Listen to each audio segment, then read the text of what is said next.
Here's your business podcast with Frank Furness.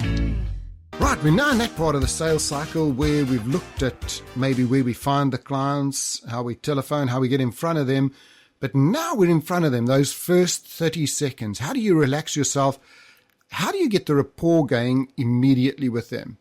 Now, many years ago when I started selling, I learned 3 magical words, and it was past, present, and future.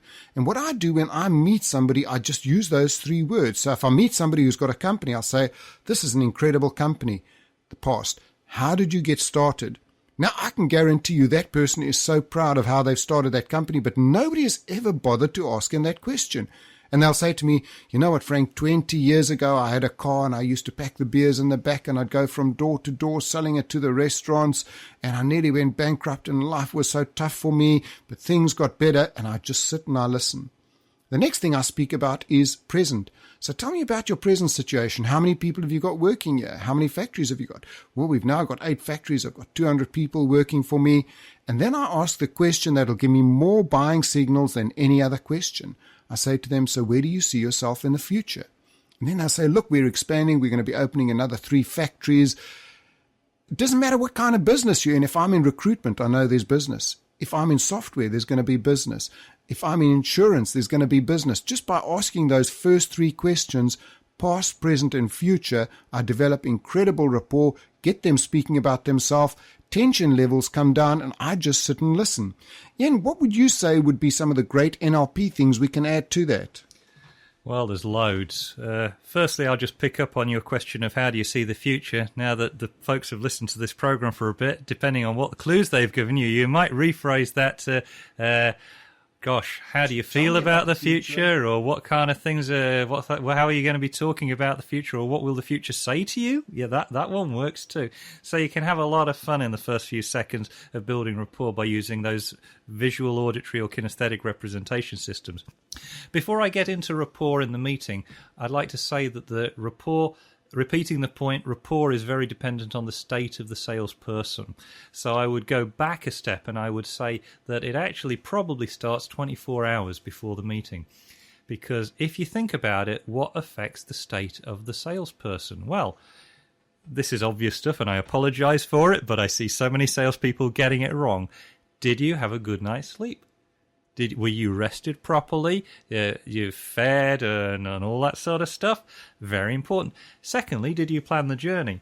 Think about it for a moment. If you're a prospect and you have an appointment for 10 o'clock in the morning and the salesperson shows up 10 minutes late, said they'd be there at 10, arrived there at 10:10, what are you going to be thinking? Somewhere you're going, hold on a second, this isn't going the way that we'd hoped. Next, what's the state of the salesperson going to be like? If the person is late, they're going to be a bit jittery. They've been stuck in traffic. So the first thing is to plan plenty of extra time. And the more important the sales call is, the more you allow for time. Because if your state is off, the rapport will be hard work. Yeah, I've got a lovely story to tell there.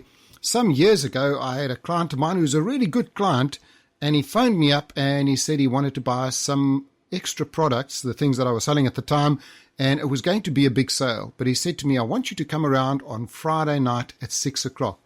Straight away in my mind, I was thinking M25, traffic jams, and I put myself into the wrong state. Well, when I was traveling out there on Friday nights, I'm thinking to myself, I don't really enjoy working Friday nights. It's not me. I got stuck in traffic. I got there. I was in a stinking mood. I went in and I asked him for the order, and I left 10 minutes later with no order. I phoned him Saturday morning and I said, you know what? I just wasn't feeling too well. And he said, yeah, you walked in here like you were just expecting a sale. It wasn't like you. Normally you get excited, you get enthusiastic. I said, listen, can I come and see you next Tuesday? Well, I got there next Tuesday and my frame was so different. I was excited. I was enthusiastic because that's the kind of person he was. Guess what? I walked out with the sale. Beautiful example.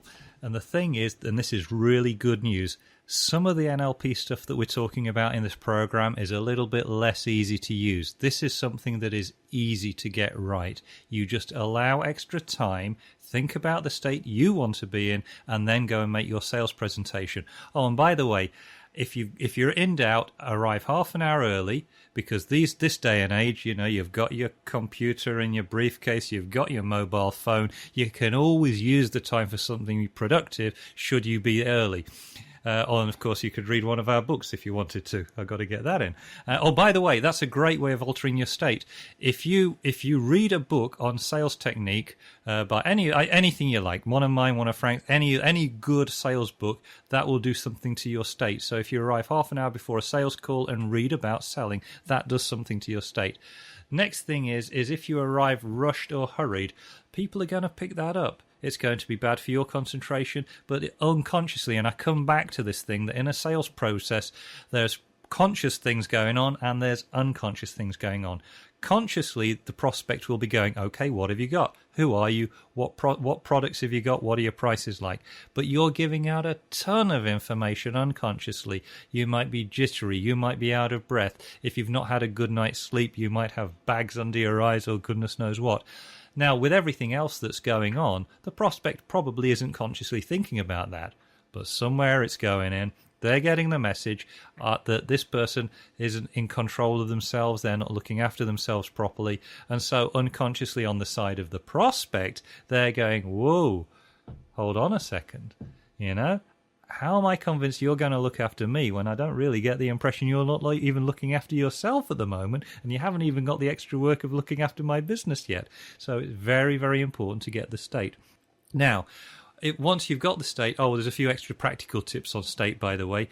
Remember, if you want to change your state, the two big tips are just thinking about it, making a decision, and the other is changing physiology. I'll give you two extra practical tips now for changing your physiology so that you can change your state.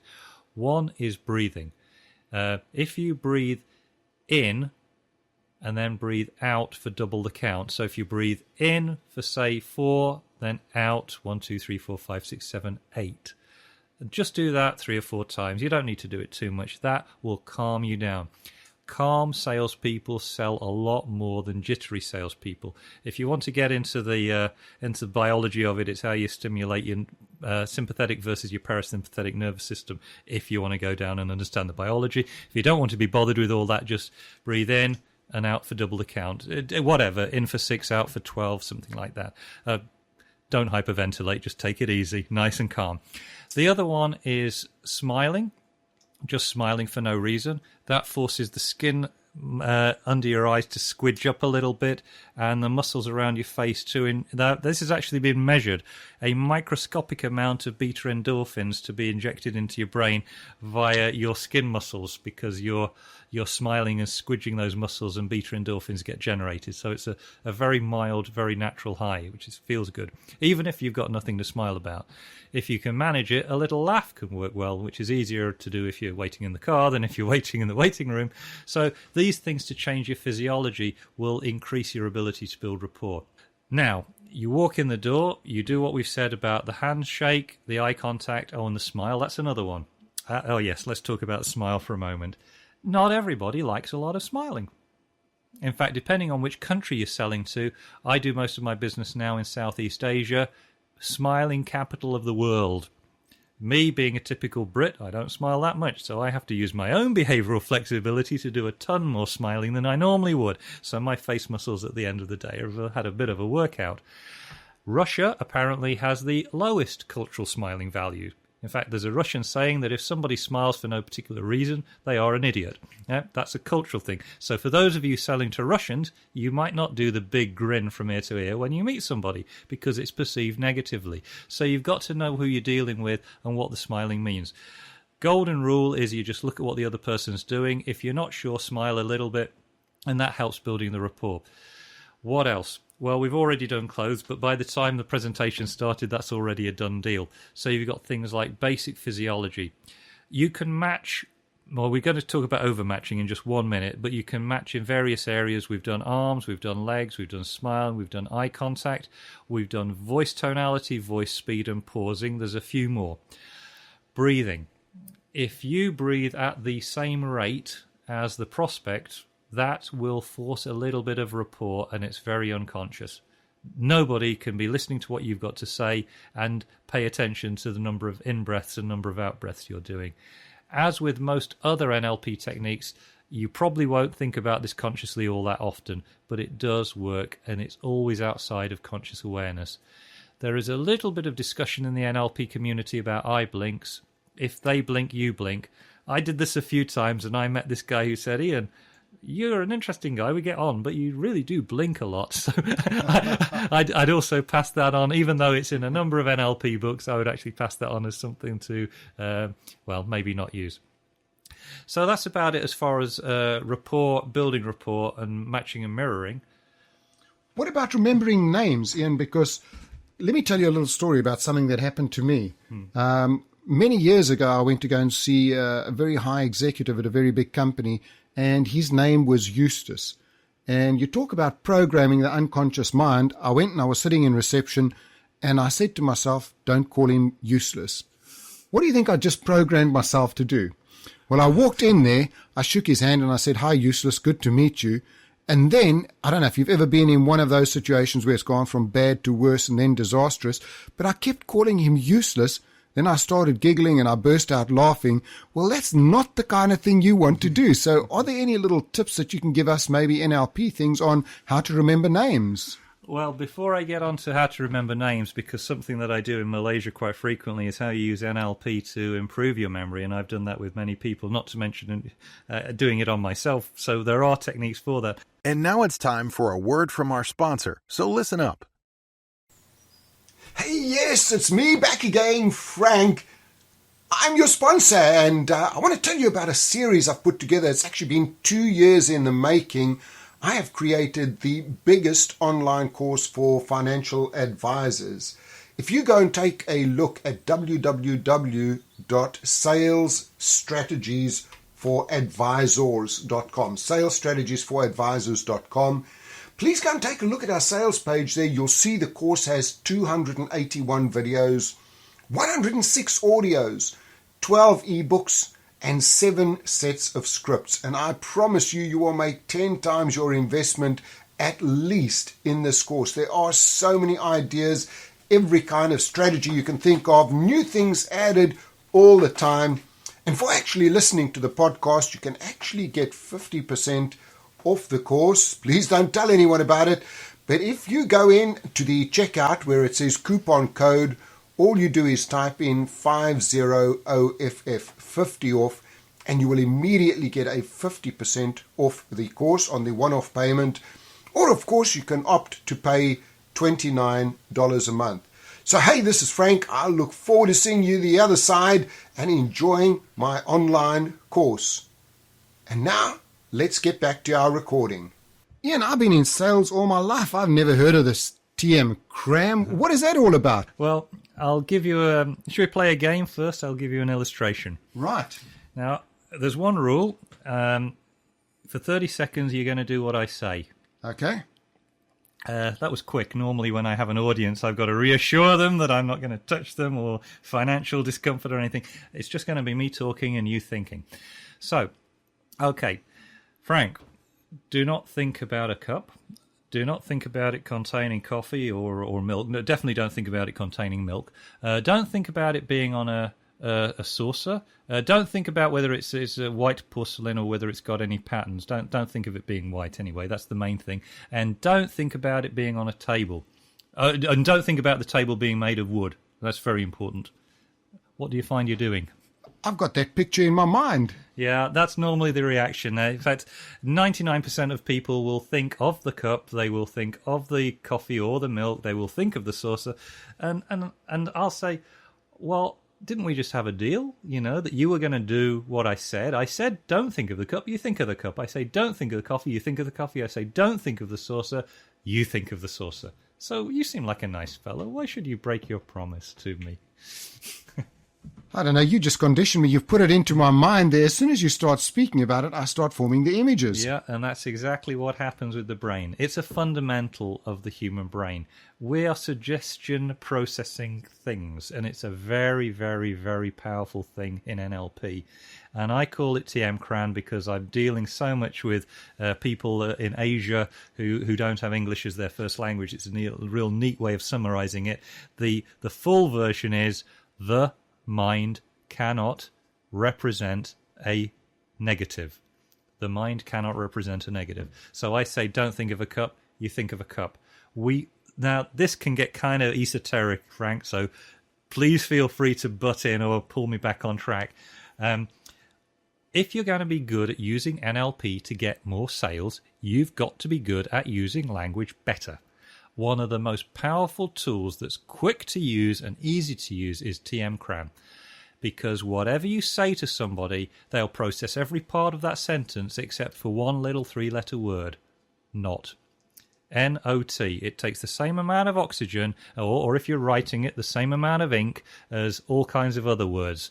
But it's devastatingly powerful. Let's talk about this little word not for a moment.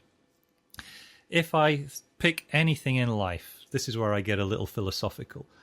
Human beings have been around for what? 1 million years, couple of million years, depending on your beliefs and your religion and all of that stuff. How long has language been around? Not very long. We've not been using words like not and oxygen and house that long relative to how long our brains have been around. However, many things in language exist which do not exist in nature. So in nature, I can hold an apple and say that apple exists. I could hold a puppy and I can say that puppy exists. But I can't hold a not, an N-O-T. Not does not exist in nature. Not only exists in language. Now think about that sentence.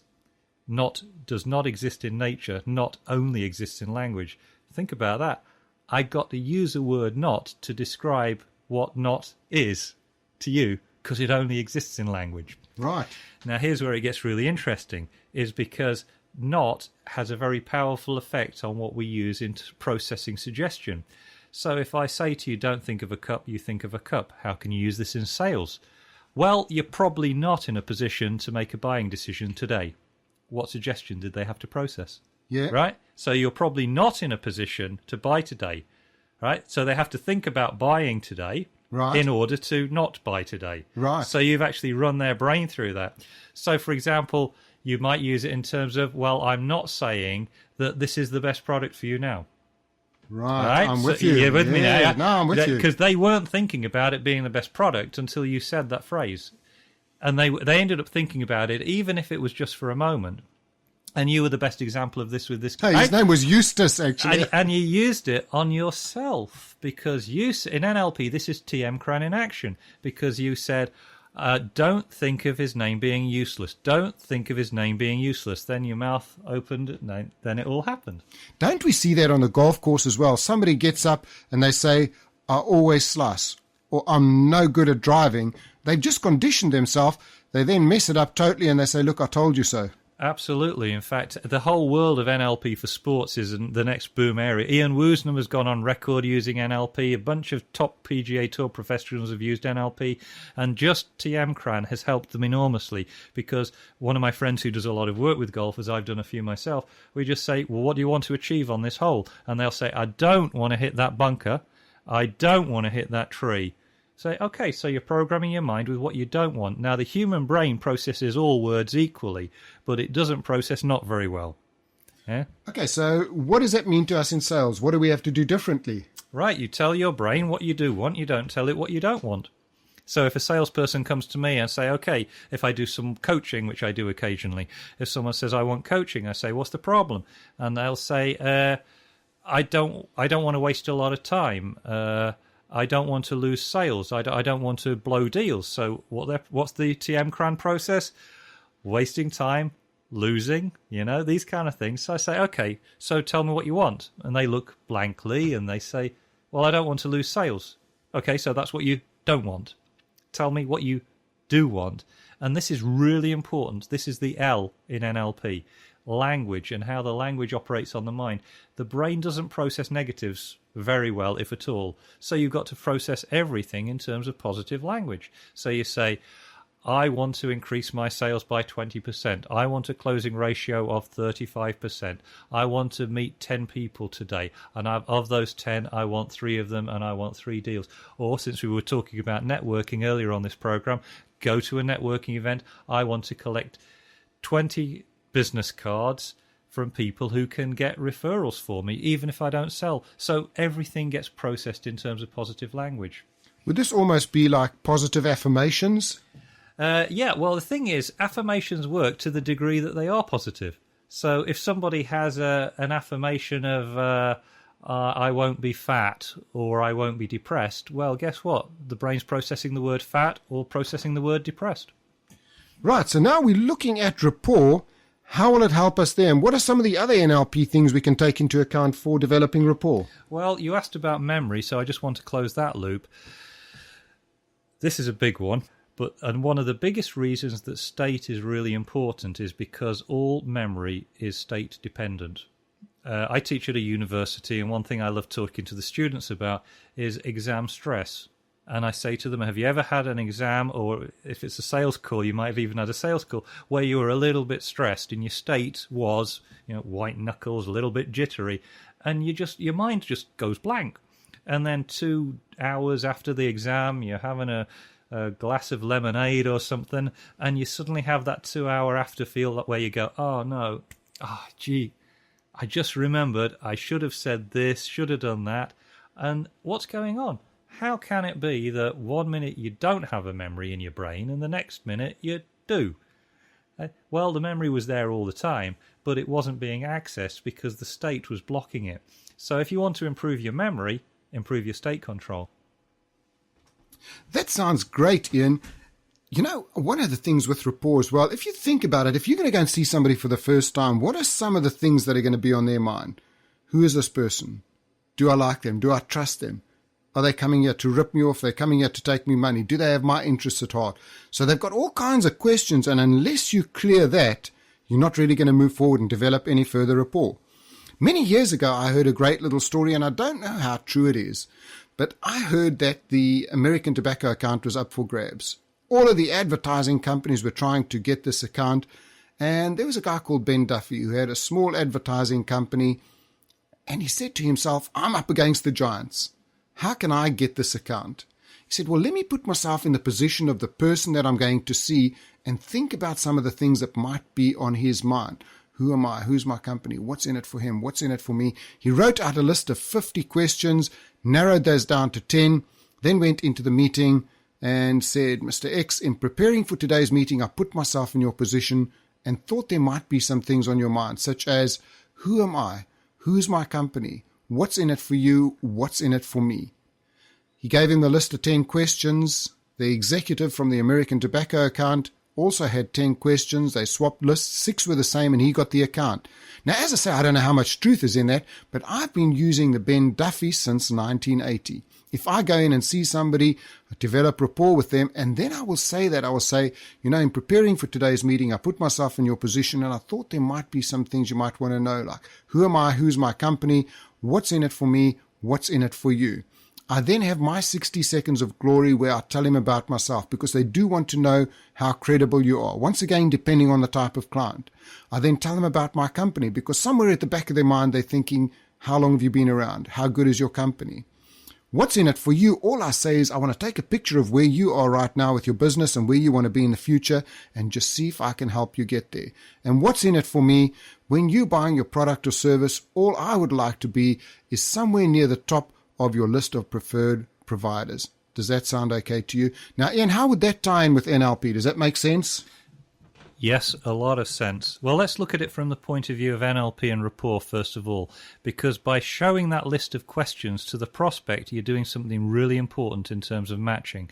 Because if you're thinking about what might be useful for them, what the chances are that they've been thinking that themselves?